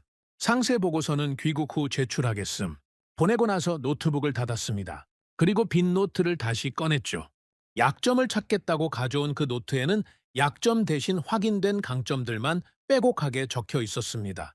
매장량 5천만 톤 확인, 광맥 안정, 품위 상위권, 갱도 보존 상태 양호, 현대화 가능, 가공 설비, 도입 계획 구체적, 물류 인프라 확보, 장기 계약으로 가격 리스크 차단 가능, 한국 방산 및 반도체 산업과 직접 연계, 동맹국 영토, 정치 리스크 최저. 이 목록을 보면서 저는 처음으로 인정했습니다. 소리 내어 말하지는 않았지만 마음속으로 인정한 거죠. 선택지는 좁아졌다. 아니, 사실상 하나로 모이고 있다. 우리가 20년 넘게 더 싼 광산, 더 가까운 광산만 찾아다녔을 때 정작 필요했던 건 그게 아니었습니다. 우리에게 필요했던 건 흔들리지 않는 공급망이었죠. 가격이 요동쳐도 멈추지 않고 정치가 뒤집혀도 끊기지 않는 그런 공급망. 그리고 그 조건을 충족하는 곳이 한국이었습니다. 한국은 준비돼 있었습니다. 우리가 보지 않았을 뿐이죠. 노트를 덮고 불을 껐습니다. 내일 아침 비행기로 워싱턴에 돌아가야 했죠. 돌아가면 해야 할 일이 명확했습니다. 이 결과를 국방부에 보고하고 방산업체들을 설득하고 의회에 가져가야 합니다. 쉽지 않을 겁니다. 하지만 이제 저한테는 숫자가 있었습니다. 현장에서 직접 확인한 숫자. 그건 어떤 정치적 수사보다 강력한 무기죠. 어둠 속에서 마지막으로 한 가지 생각이 스쳤습니다. 이 광산은 수십 년 전에 한국을 먹여 살렸고 수십 년 뒤에 다시 세계의 판을 바꾸려 하고 있다. 역사가 정말로 한 바퀴를 도는 건지도 모르겠다. 그리고 이번에는 한국 혼자가 아니었습니다. 미국의 국방이 이 광산을 필요로 하고 있었죠. 워싱턴에 돌아온 날 공항에서 택시를 타자마자 전화가 울렸습니다. 윌리엄스 차관보였죠. 워커, 도착했어? 방금 내렸습니다. 내일 아침 8시 내 사무실로 오시오. 상황이 바뀌었소. 어떻게 바뀌었습니까? 와서 보면 알 거요. 전화가 끊겼습니다. 윌리엄스의 목소리에서 긴장이 느껴졌죠. 이 사람이 긴장한다는 건 보통 일이 아니라는 뜻입니다. 다음 날 아침 차관보 사무실에 들어서자마자 분위기가 심상치 않았습니다. 윌리엄스 혼자가 아니었죠. 방산업체 3곳의 공급망 담당 부사장들이 와 있었습니다. 전에 반대 서한을 보냈던 바로 그 사람들이었죠. 그런데 표정이 달랐습니다. 몇 주 전에 한국을 깎아내리던 그 자신감은 온데간데 없었고 얼굴에 초조함이 묻어 있었습니다. 윌리엄스가 입을 열었습니다. 워커, 앉으시오. 상황을 설명하겠소. 그리고 테이블 위에 문서 하나를 밀었죠. 국방부 내부 메모였습니다. 기밀 등급은 아니었지만 공개용도 아니었죠. 핵심 내용은 이랬습니다. NDAA 텅스텐 조항의 적용 범위가 당초 예상보다 넓게 확정됐다는 겁니다. 처음에는 신규 계약분에만 적용될 거라는 해석이 있었죠. 그런데 최종 확정된 조항은 기존 계약의 갱신분까지 포함했습니다. 이게 무슨 뜻이냐면 현재 진행 중인 방산 프로젝트들도 2027년 이후에는 중국산 텅스텐을 쓸 수 없다는 거죠. 방산업체 부사장 중 한 명이 먼저 말했습니다. 얼굴이 붉었죠. 워커씨, 솔직히 말하겠습니다. 우리가 서한을 보낸 건 한국이 불확실하다고 생각했기 때문입니다. 하지만 지금 상황은 불확실함을 따질 여유가 없어졌습니다. 무슨 일이 있었습니까? 이번 달에 들어서 중국 쪽에서 미묘한 움직임이 있었습니다. 텅스텐 수출 허가 절차가 느려지고 있어요. 공식적으로 중단한 건 아닙니다. 하지만 서류 처리가 지연되고 검수 기준이 갑자기 까다로워졌죠. 다른 부사장이 끼어들었습니다. 우리 쪽도 같은 상황입니다. 지난달 주문한 물량의 선적이 이 주째 밀리고 있습니다. 중국 쪽 담당자한테 물어보면 행정 절차상의 지연이라고만 합니다. 세 번째 부사장은 말없이 고개를 끄덕였죠. 저는 등바디에 기대며 그 말들을 들었습니다. 놀랍지 않았습니다. 이건 제가 25년간 봐온 중국의 방식이었으니까요. 히토류 때도 그랬습니다. 갑자기 끊는 게 아니라 천천히 조이는 겁니다. 수출 허가를 지연시키고 검수를 까다롭게 하고 물량을 조금씩 줄이면서 상대방이 불안해지도록 만들죠. 그리고 상대가 충분히 불안해졌을 때 본격적으로 압박합니다. 이건 시작입니다. 제가 말했죠. 중국이 텅스텐을 정치적 도구로 쓰기 시작한 겁니다. 히토류 때와 같은 패턴이죠. 지금은 속도를 늦추는 단계입니다. 다음 단계는 물량 축소, 그 다음은 가격 인상, 최종적으로는 수출 통제입니다. 윌리엄스가 물었습니다. 시간이 얼마나 있다고 봅니까? NDAA 데드라인은 2027년 1월 1일입니다. 하지만 중국이 먼저 움직이면 데드라인 전에 공급이 끊길 수 있습니다. 법이 강제하기 전에 현실이 먼저 강제하는 거죠. 회의실이 조용해졌습니다. 방산업체 부사장들의 얼굴에서 혈색이 빠지는 게 보였죠. 이 사람들은 무기를 만드는 사람들입니다. 전쟁의 공포를 다루는 데는 익숙하지만 재료가 없어서 무기를 못 만드는 상황은 처음 맞닥뜨리는 거였죠. 그래서 한국입니다. 제가 말했습니다. 제가 직접 다녀왔습니다. 상동 광산의 현장 실사를 완료했죠. 서류 가방에서 보고서를 꺼내 테이블 위에 펼쳤습니다. 현장에서 확인한 내용을 항목별로 정리한 거였죠. 매장량 5천만 톤, 현장 확인 완료, 광맥 안정, 품위 상위권, 기존 갱도 활용으로 재가동 기간 단축 가능, 가공 설비 도입 계획, 구체적, 물류 인프라 확보. 한 부사장이 보고서를 집어들며 물었습니다. 품질은 어떻습니까? 방산 규격에 맞출 수 있는 겁니까? 원석 품위가 충분합니다. 정년 과정을 거치면 방산 규격 충족에 문제 없다는 게 현장 전문가들의 공통 소견이었죠. 비용은요? 장기 오프테이크 계약을 체결하면 가격 안정성이 확보됩니다.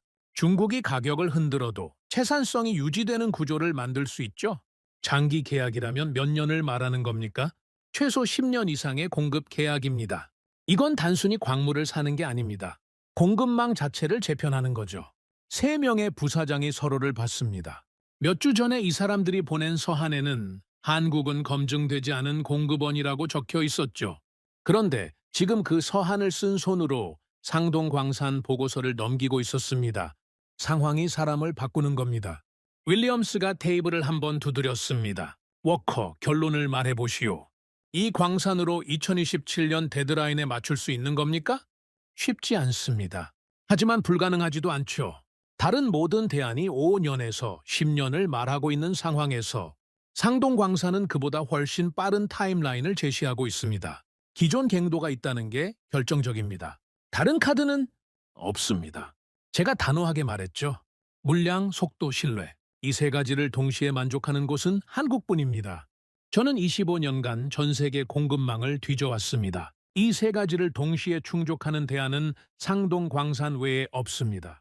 회의실에 긴 침묵이 흘렀습니다. 그 침묵의 무게를 저는 알고 있었죠. 이건 합의의 침묵이었습니다. 더 이상 반대할 논리가 남아있지 않다는 뜻이었죠. 방산업체 부사장 중 가장 연장자가 천천히 입을 열었습니다. 워커씨, 솔직히 인정하겠습니다. 우리가 틀렸소. 한국을 과소평가했습니다. 저는 고개를 저었죠. 과소평가가 아닙니다. 안 봤던 겁니다.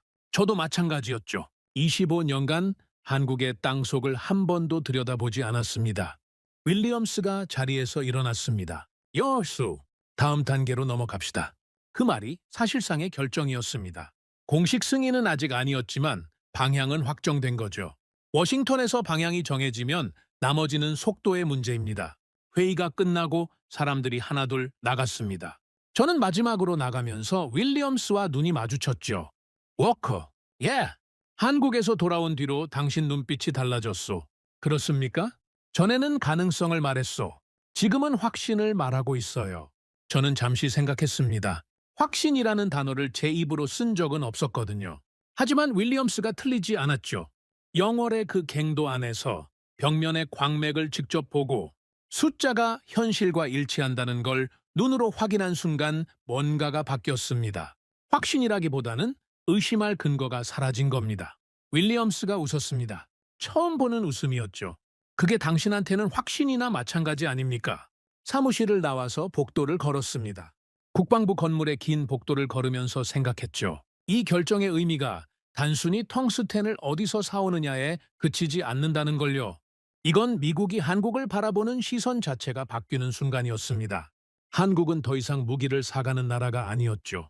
한국은 미국의 무기를 만들 수 있게 해주는 나라가 되고 있었습니다. 소비자에서 공급자로, 수혜국에서 전략적 기반으로 한미 동맹의 구조가 근본적으로 재정이 되는 거였죠.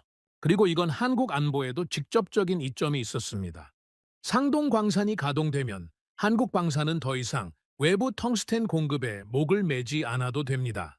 중국이 수출을 틀어막아도 한국은 자체적으로 군수 물자를 생산할 수 있죠. 미국이 이 광산을 필요로 할수록 한국의 전략적 위상은 올라가고 한국의 위상이 올라갈수록 동맹은 더 단단해집니다. 서로가 서로를 필요로 하는 구조, 이게 진짜 동맹이죠. 한쪽이 베풀고 한쪽이 감사하는 관계가 아니라 둘 다 없으면 안 되는 관계. 그런 구조가 만들어지고 있었습니다. 호텔로 돌아온 밤, 저는 창가에 서서 워싱턴의 야경을 내려다봤습니다. 건너편의 의사당 건물의 불빛이 보였죠. 몇 달 전 그 건물 안에서 의원들이 서로의 목소리를 덮어씌우며 공포에 질려 있었습니다. NDAA 조항이 통과되고 2027년이라는 시한폭탄의 타이머가 돌아가기 시작했죠. 그때는 답이 없었습니다. 지도 위에 공백만 남아 있었고 보고서마다 대안 없음이라는 세 글자가 끝에 붙어 있었죠. 방산업체는 패닉에 빠졌고 국방부는 침묵했고 저 역시 처음으로 두려움을 느꼈습니다. 그리고 지금 그 공백에 이름이 하나 채워졌습니다. 상동광산, 강원도 영월, 한국. 이건 협상이 아니었습니다. 선택이었죠. 아니, 더 정확하게 말하면 다른 선택지가 없는 상황에서 남은 유일한 길이었습니다. 미국은 한국을 원했습니다. 정확히 말하면 필요했죠. 미국이 한 나라를 이런 방식으로 필요로 한 적이 있었던가? 군사력이 아니라 자원으로, 전투가 아니라 공급으로 필요해진 나라. 한국이 그런 나라가 되고 있었습니다. 창밖의 불빛을 보면서 저는 생각했습니다. 이 이야기는 아직 끝나지 않았다고요. 결정이 내려졌다고 해서 모든 게 해결된 건 아닙니다. 실행이 남아있고 변수가 남아있고 시간은 여전히 촉박합니다. 하지만 한 가지는 분명했습니다. 판이 바뀌고 있었죠. 결정이 내려진 뒤에도 저는 안심하지 않았습니다. 워싱턴에서 방향이 정해지는 것과 그 방향대로 실행되는 것은 완전히 다른 문제니까요. 25년간 이 바닥에서 일하면서 배운 게 있습니다. 결정은 회의실에서 나지만 결과는 현장에서 나온다는 거죠. 그리고 회의실의 결정이 현장까지 도달하는 사이에 수많은 것들이 틀어질 수 있습니다. 그래서 저는 멈추지 않았습니다.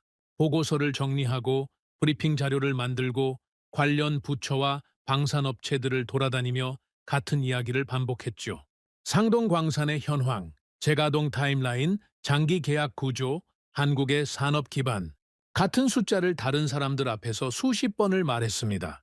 그러던 어느 날 윌리엄스 차관보에게서 연락이 왔습니다. 워커, 내일 오후 3시에 회의가 잡혔소. 이번엔 좀 다른 자리요. 어떤 자리입니까? 의회 쪽입니다. 비공개 브리핑이요. 심장이 한 박자 빨라졌습니다. 의회 브리핑이라는 건 이 이야기가 국방부 안에서 밖으로 나간다는 뜻이었죠. 정치의 영역으로 들어가는 겁니다. 숫자만으로 설득할 수 있는 단계를 넘어서는 거였죠. 준비는 됐소? 됐습니다. 한 가지 미리 알려둘 게 있소. 상원 군사위원회 소속 의원 3명이 참석합니다. 공화당 2, 민주당 1. 이 3사람을 설득하지 못하면 예산이 안 붙소. 알겠습니다. 전화를 끊고 나서 저는 자료를 처음부터 다시 검토했습니다. 의원들은 숫자를 좋아하지 않습니다. 정확히 말하면 숫자만으로는 움직이지 않죠. 이 사람들은 이야기를 원합니다. 왜 이걸 해야 하는지, 하지 않으면 어떻게 되는지, 국민에게 어떻게 설명할 수 있는지 그 맥락을 원하는 거죠. 다음 날 오후 의회 건물 지하의 비공개 회의실에 들어섰습니다. 좁은 방이었죠. 긴 테이블 하나에 의자 10개 남짓. 의원 3명이 이미 앉아 있었고 각자 보좌관을 1명씩 대동하고 있었습니다. 윌리엄스 차관보가 제 옆에 앉았죠.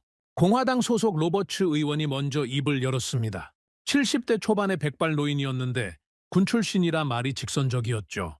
워커씨, 시간이 많지 않으니 단도직입적으로 묻겠소. 한국 광산에 미국 국방의 미래를 걸자는 건데 내가 왜 그래야 합니까? 의원님, 걸자는 게 아닙니다. 다른 데 걸 곳이 없기 때문입니다. 없다는 건 당신 판단 아닙니까? 제 판단이기도 하고 국방부 기술실사단의 판단이기도 하고 현장에서 확인된 사실이기도 합니다. 자료를 꺼내 테이블 위에 펼쳤습니다. 세계 텅스텐 공급 현황, 중국 의존도, 대안 후보별 비교표, 상동 광산 실사 결과 하나씩 설명하면서 의원들의 반응을 살폈죠. 민주당 소속 첸 의원이 손을 들었습니다. 50대 후반의 여성 의원으로 국방 예산 소위에서 영향력이 큰 사람이었죠. 워커씨 매장량이 5천만 톤이라는 건 이해했습니다. 그런데 내가 궁금한 건 다른 겁니다. 이 광산의 소유권이 한국 기업이 아니라 캐나다 기업이라면서요. 거기에 미국 자본이 들어가 있다고 했는데 그러면 한국은 자기 땅의 자원을 외국한테 넘긴 겁니까? 한국 정부가 이걸 가만히 두고 있습니까? 예리한 질문이었습니다. 저는 솔직하게 답했죠. 의원님, 광산 개발은 막대한 초기 투자가 필요합니다. 폐광을 현대화하고 가공 설비를 도입하는 데 드는 비용은 한국 단독으로 감당하기 어려운 규모였죠. 캐나다 기업이 인수하고 미국 자본이 유입된 건 그런 맥락입니다. 그러면은 한국은 뭘 얻는 겁니까? 3가지를 얻습니다. 첫째, 자국 영토에서 전략 광물이 생산됩니다. 전략 광물의 자국 수요, 우선 공급은 국제적 관행이죠. 한국 방사는 외부 의존 없이 텅스텐을 확보할 수 있게 됩니다. 둘째, 고용과 세수가 발생합니다. 셋째, 한국의 전략적 위상이 올라갑니다. 미국이 이 자원을 필요로 할수록 한국의 발언권은 커지죠. 첸 의원이 고개를 끄덕였습니다. 하지만 아직 완전히 설득된 표정은 아니었죠. 두 번째, 공화당 의원 모리슨이 끼어들었습니다. 이 사람은 방산업계 출신으로 기술적인 부분에 밝았죠. 가격 이야기를 합시다. 중국산보다 비쌀 거 아닙니까? 의회에서 예산을 승인하려면 비용 정당성이 있어야 합니다. 의원님, 중국산이 싼 데는 이유가 있습니다. 국가 보조금, 낮은 환경 기준, 저임금 노동력. 이건 공정한 가격이 아니라 전략적 덤핑이죠. 그리고 그 싼 가격의 대가로 우리는 국방 공급망 전체를 중국에 넘겨줬습니다. 그건 알고 있소. 상동 광산의 텅스텐이 중국산보다 비싼 건 사실입니다. 하지만 장기 오프테이크 계약을 통해 가격을 안정시키면 비용 차이는 관리 가능한 수준으로 내려옵니다. 그리고 무엇보다 중요한 건 이겁니다. 저는 잠시 멈추고 새 의원을 차례로 봤습니다. 중국산 텅스텐은 싸지만 끊길 수 있습니다. 끊기면 미사일을 못 만듭니다. 전투기 엔진을 못 바꿉니다. 장갑 관통탄이 바닥납니다. 그 비용은 얼마입니까? 톤당 몇 달러가 더 드느냐의 문제가 아닙니다. 전쟁을 지속할 수 있느냐 없느냐의 문제입니다. 회의실이 조용해졌습니다. 로버츠 의원이 안경을 벗고 테이블 위에 내려놓았죠. 군 출신다운 표정이었습니다. 전장의 논리를 이해하는 사람의 얼굴이었죠. 장기 계약이라고 했는데 구체적으로 어떤 구조입니까? 최소 10년 이상의 공급 계약입니다. 일정 물량을 합의된 가격 범위 내에서 안정적으로 공급받는 구조죠. 이 계약이 체결되면 3가지 효과가 있습니다. 말해보시오. 첫째, 중국의 가격 무기화를 차단합니다. 중국이 가격을 아무리 흔들어도 이 광산의 채산성은 유지됩니다.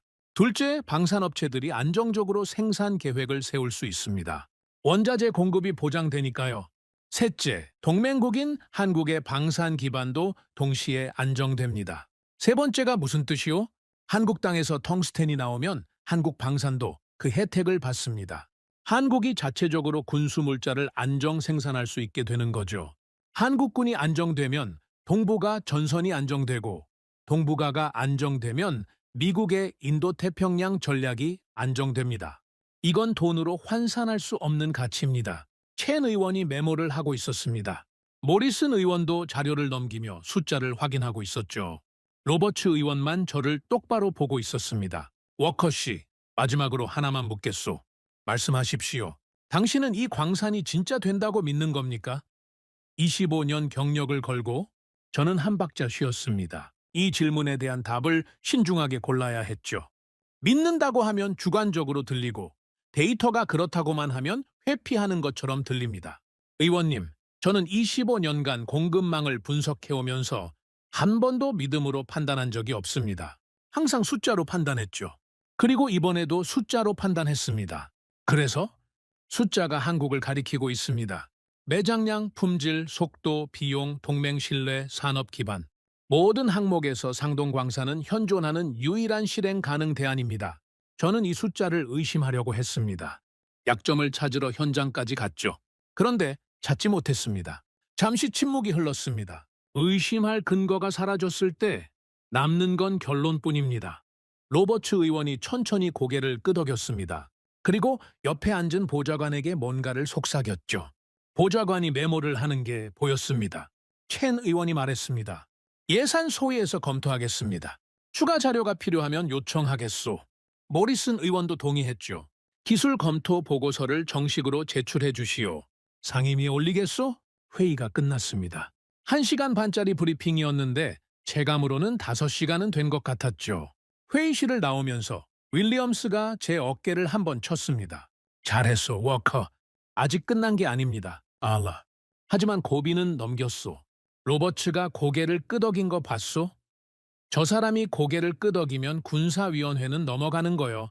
의회 건물을 나와서 계단을 내려가는데 오후 햇살이 눈부셨습니다. 워싱턴의 가을이었죠. 나무잎이 붉게 물들어 있었습니다. 계단 아래서 잠시 멈춰서서 생각했습니다. 몇 달 전 이 건물 안에서 의원들이 공포에 질려 있었습니다. 중국산 텅스텐 없이 무기를 만들 수 없다는 현실 앞에서 아무도 답을 내놓지 못했죠. 보고서마다 대안 없음이라는 세 글자가 적혀 있었고 지도 위에는 공백만 남아 있었습니다. 그리고 지금 그 공백에 답이 채워지고 있었습니다. 한국, 상동광산, 강원도, 영월. 이건 단순히 광산 하나를 확보하는 이야기가 아니었습니다. 미국이 스스로를 지킬 수 있는 능력을 되찾는 이야기였죠. 그리고 그 과정에서 한국이라는 나라가 미국에게 어떤 의미인지가 완전히 재정의되고 있었습니다. 한국은 무기를 사는 나라가 아니었습니다. 한국은 무기를 만들 수 있게 해주는 나라였죠. 소비자가 아니라 기반이었습니다. 그리고 그 기반 위에서 미국의 국방과 한국의 안보가 동시에 서는 구조가 만들어지고 있었습니다. 호텔로 돌아가는 택시 안에서 저는 휴대폰을 꺼내 메모를 하나 남겼습니다. 마지막 카드가 테이블에 올라왔다. 이제 남은 건 실행뿐이다. 그리고 한 줄을 더 적었죠. 우리는 광산 하나를 택한 게 아니다. 끊기지 않는 전선을 택한 것이다. 택시 창밖으로 워싱턴의 거리가 흘러갔습니다. 어딘가에서 한국의 강원도 영월은 깊은 밤일 거라는 생각이 스쳤죠. 그 산속에 잠들어 있는 5천만 톤의 텅스텐이 이제 곧 깨어나려 하고 있었습니다. 수십 년 전에 한 나라를 일으켜 세웠던 그 자원이 이번에는 동맹 전체의 판을 바꾸려 하고 있었죠. 의회 브리핑이 끝난 뒤 일이 빠르게 움직이기 시작했습니다. 예산 소위에서 검토가 진행됐고 기술 보고서가 상임위에 올라갔고 방산업체들과의 실무 협의가 본격화됐죠. 몇 달 전까지만 해도 한국이라는 단어가 나오면 고개를 젓던 사람들이 이제는 상동 광산의 생산 일정표를 들여다보고 있었습니다. 저는 그 과정을 지켜보면서 묘한 감정을 느꼈습니다. 안도도 아니고 성취감도 아니었죠. 오랫동안 어둠 속을 걸어오다가 출구의 빛이 보이기 시작했을 때의 그 기분이었습니다. 아직 밖으로 나가지는 못했지만 빛이 있다는 걸 확인한 거죠. 하지만 빛이 보인다고 해서 긴장을 풀 수는 없었습니다. 실행 단계에서 무너지는 프로젝트를 저는 수도 없이 봐왔으니까요. 서류상 완벽했던 계획이 현장에서 한 줄의 규제에 걸려 멈추고 정치적 합의가 예산 배분 과정에서 증발하고 모두가 동의했던 방향이 담당자 한 명의 교체로 뒤집어지는 일들을요. 그래서 저는 끝까지 따라 붙었습니다. 회의마다 참석했고 보고서마다 검토했고 누군가 의문을 제기할 때마다 같은 숫자를 다시 펼쳐놓았죠. 지치지 않았느냐고요? 지쳤습니다. 하지만 이건 지쳐서 멈출 수 있는 일이 아니었죠. 2027년 1월 1일은 기다려주지 않으니까요.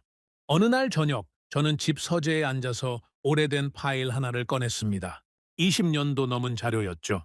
제가 이 일을 처음 시작했을 때 정리했던 글로벌 광물 공급망 개요서였습니다. 누렇게 바랜 종이를 넘기면서 한국이라는 단어를 찾아봤습니다. 없었습니다. 200페이지가 넘는 보고서에 한국은 단 한 줄도 나오지 않았죠. 반도체 제조국으로 잠깐 언급된 게 전부였습니다. 자원 공급국 목록에는 이름조차 올라가 있지 않았죠. 중국, 호주, 러시아, 브라질, 캐나다, 남아프리카 공화국 이런 이름들이 줄줄이 나열돼 있었고 한국은 그 어디에도 없었습니다. 20년 전에 저는 한국을 빼먹은 게 아니었습니다. 넣을 이유가 없었던 거죠. 한국은 자원이 없는 나라라는 게 이 업계의 상식이었으니까요. 저뿐만이 아니었습니다. 워싱턴의 누구도, 세계 자원업계의 누구도 한국을 자원의 관점에서 진지하게 들여다보지 않았죠. 그런데 그 상식이 틀렸던 겁니다. 한국에는 자원이 있었습니다. 5천만 톤의 텅스텐이 강원도 산속에 잠들어 있었죠.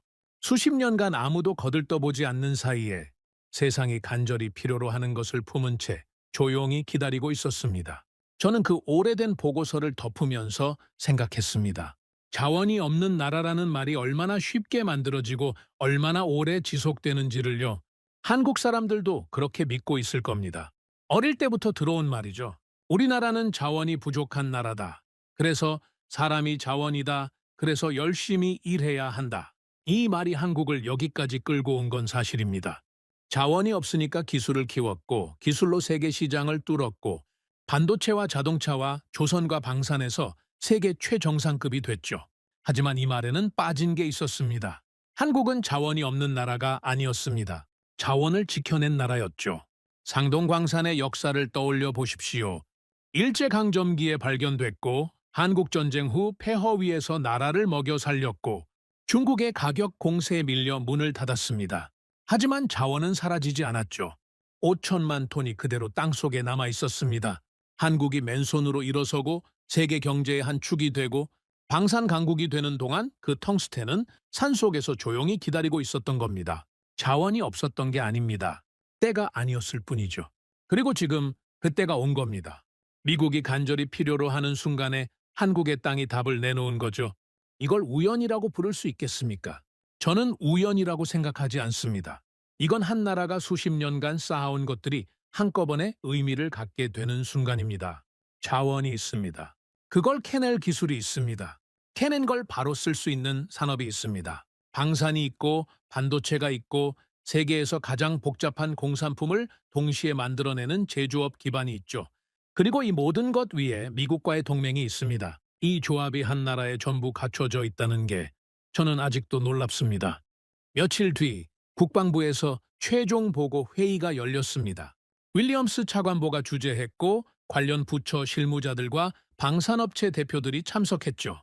이번에는 분위기가 달랐습니다. 몇 달 전 첫 회의에서 느꼈던 그 팽팽한 긴장감 대신 무언가를 마무리 짓겠다는 결의가 방안에 깔려 있었죠. 저는 마지막 브리핑을 맡았습니다. 최종 결론을 말씀드리겠습니다. 회의실의 시선이 저한테 모였죠. 우리는 지난 수개월간 중국산 텅스텐을 대체할 공급원을 전 세계에서 찾았습니다. 모든 후보를 검토했고 현장 실사를 수행했고 비용과 리스크를 분석했죠. 자료를 한 장 넘겼습니다. 결론은 하나입니다. 물량, 속도, 품질, 비용, 동맹 신뢰, 산업 기반 이 6가지 항목을 동시에 충족하는 대안은 한국의 상동광산뿐입니다. 윌리엄스가 물었습니다. 워커, 이걸 한 문장으로 말해보시오. 왜 한국입니까? 저는 잠시 생각했습니다. 그리고 이렇게 답했죠. 한국은 자원을 캘 수 있고, 캐낸 자원을 무기로 만들 수 있고, 그 무기로 같은 전선을 지키는 나라이기 때문입니다. 회의실이 조용해졌습니다. 윌리엄스가 천천히 고개를 끄덕였죠. 그게 전부요? 한 가지 더 있습니다. 한국은 이걸 해낼 수 있는 나라라는 겁니다. 제가 25년간 공급망을 분석해오면서 본 나라 중에 이 규모의 전환을 이 속도로 해낼 수 있는 나라는 손에 꼽습니다. 한국은 그 손 안에 들어가는 나라입니다. 방산업체 대표 한 명이 손을 들었습니다.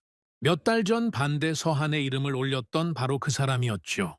워커씨, 한 가지만 묻겠습니다. 한국이 이 역할을 수행하면 향후 미국 방산 공급망에서 한국의 위치는 어떻게 바뀌는 겁니까? 근본적으로 바뀝니다. 한국은 더 이상 미국 무기의 소비자가 아니게 됩니다. 미국 무기를 만들 수 있게 해주는 공급자가 되는 거죠. 동맹의 구조 자체가 재편됩니다. 구체적으로 한국 안보에는 어떤 영향이 있습니까? 직접적입니다. 상동 광산이 가동되면 한국 방산은 외부 텅스텐 공급에 의존하지 않아도 됩니다.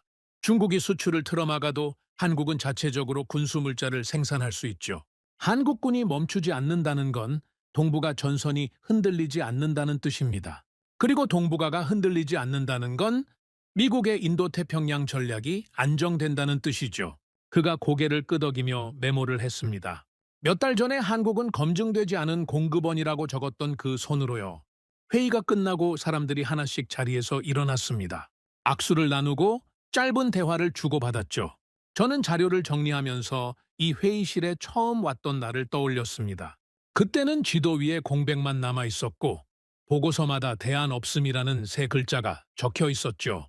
방산업체는 패닉에 빠져 있었고 의원들은 서로에게 고성을 지르고 있었습니다. 그리고 지금 그 공백에 이름이 채워져 있었습니다. 회의실을 나서려는데 윌리엄스가 저를 불렀습니다. 워커. 처음에 당신이 한국 이야기를 꺼냈을 때 솔직히 말하면 반신반의했소. 알고 있었습니다. 한국이 자원 공급국이라니 말이 안 된다고 생각했소. 20년 넘게 이 바닥에 있으면서 한 번도 들어본 적 없는 이야기였으니까. 저도 마찬가지였습니다. 윌리엄스가 창밖을 바라봤습니다. 워싱턴의 가을 햇살이 비스듬히 들어오고 있었죠. 한참을 말없이 서 있더니 천천히 입을 열었습니다. 그런데 말이오, 돌이켜보면 안 들어본 게 아니라 안 들으려 했던 것 같소. 한국은 자원이 없는 나라라는 선입견이 너무 단단했던 거지. 저는 아무 말도 하지 않았습니다. 윌리엄스가 한 말이 정확했으니까요. 우리가 과소평가했소. 한국이라는 나라를. 그 말을 듣는 순간 저는 이 이야기의 끝이 어디인지를 알았습니다. 이건 텅스텐의 이야기가 아니었습니다. 통념의 이야기였죠. 한국은 자원이 없는 나라라는 너무 오래되어서 아무도 의심하지 않았던 그 통념. 미국도 그렇게 믿었고 세계도 그렇게 믿었고 어쩌면 한국 사람들 자신도 그렇게 믿어왔죠. 하지만 그 통념은 틀렸습니다. 한국은 자원이 없는 나라가 아니었습니다. 자원이 필요 없을 만큼 다른 모든 것을 갖춘 나라였기에 자원을 잊고 있었을 뿐이죠. 그리고 세상이 그 자원을 간절히 필요로 하는 순간이 왔을 때 한국은 자원까지 갖고 있었습니다. 캐기 전에 버텼고 버틴 뒤에 키웠고 키운 것들이 다시 자원과 연결됐습니다. 이걸 국력이 아니면 뭐라고 부르겠습니까? 집으로 돌아온 밤 저는 서재에 앉아서 이 이야기의 처음을 떠올렸습니다. 2027년 1월 1일 그 날짜가 법으로 박히던 날 의회 청문회장 뒤편에 서 있던 저 의원들의 얼굴에서 공포를 읽었던 그 순간 세계 텅스텐 지도를 펼쳤을 때 공백만 남아있던 그 밤 한국이라고요 하며 웃을 뻔했던 그 회의실 그리고 영월의 갱도 안에서 벽면의 광맥을 손전등으로 비추며 서 있던 순간 약점을 찾으러 갔는데 약점이 나오지 않아서 당혹스러웠던 그 밤 의원들 앞에서 숫자가 한국을 가리키고 있다고 말했던 그 오후 이 모든 순간을 관통하는 하나의 문장이 있었습니다. 저는 펜을 들고 노트에 적었습니다. 나는 한국을 믿어서 선택한 게 아니다. 중국을 끊기 위해 계산 끝에 한국을 선택했을 뿐이다. 하지만 지금은 분명히 말할 수 있다. 한국은 선택지가 아니라 답이었다. 펜을 내려놓고 그 문장을 한참 들여다봤습니다. 이건 찬사가 아닙니다. 판결이죠. 25년간 숫자만 보고 살아온 사람이 감정이 아니라 데이터를 근거로 내린 판결입니다. 총칼이 아니라 광물로 전선을 지키는 나라. 자원이 없다는 말을 들으면서도 모든 것을 스스로 만들어낸 나라. 세상 누구도 그 땅속을 들여다보지 않았는데 정작 세상이 필요로 하는 순간에 그 자원까지 품고 있던 나라. 미국이 간절히 원했던 건 바로 그런 나라였습니다. 그리고 한 가지 더 말씀드리고 싶은 게 있습니다. 이건 제 이야기이기도 하지만 동시에 미국의 이야기이기도 합니다. 미국은 20년 넘게 편한 길을 걸어왔죠. 중국산이 싸니까 사고, 중국이 공급하니까 의존하고, 문제가 생겨도 다시 싸지면 잊어버리고요. 그 편한 길의 끝에서 우리는 절벽을 만났습니다. 그리고 그 절벽 앞에서 처음으로 진지하게 주위를 둘러봤을 때 한국이 서 있었던 겁니다. 한국은 우리가 보지 않았을 뿐 처음부터 거기 있었습니다. 자원을 갖고, 기술을 갖고, 산업을 갖고 같은 전선을 지키며 서 있었죠. 우리가 편한 길만 걷느라 옆을 보지 못했던 겁니다. 창밖으로 밤하늘이 보였습니다. 별은 보이지 않았죠. 워싱턴의 밤은 너무 밝으니까요. 하지만 지구 반대편, 강원도 영월의 산속에서는 별이 쏟아지고 있을 겁니다. 그 별빛 아래 5천만 톤의 텅스텐이 수십 년의 잠에서 깨어나려 하고 있겠죠. 한 번은 나라를 일으켜 세웠고 이번에는 동맹의 전선을 지키려 하고 있는 그 자원이요. 한국은 자원이 없는 나라라는 말. 그건 가장 오래되고 가장 널리 퍼진 가장 쉬운 오해였습니다. 그리고 그 오해는 이제 끝났습니다. 오늘의 사연은 여기까지입니다. 구독과 좋아요는 영상 제작에 아주 큰 힘이 됩니다.